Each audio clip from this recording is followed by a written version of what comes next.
কলকাতা শহরের উল্টোডাঙা অঞ্চলকে তো আমরা সকলেই চিনি, কিন্তু কখনো ভেবেছেন কি এই জায়গাটির এরকম অদ্ভুত নাম দেওয়া হলো কেন? আসলে এই উল্টোডাঙা নামটি এসেছে উল্টো ডিঙা বা উল্টো ডিঙি থেকে।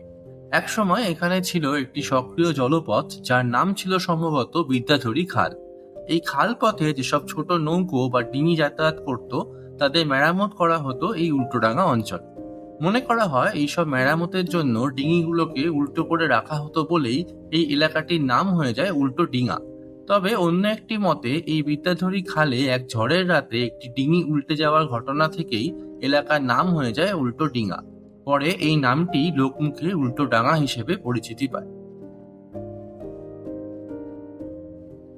পুরনো কলকাতার এরকমই আরো অনেক অজানা গল্প শুনতে অবশ্যই সঙ্গে থাকুন কলকাতায় গল্পকথা চ্যানেলের। ধন্যবাদ।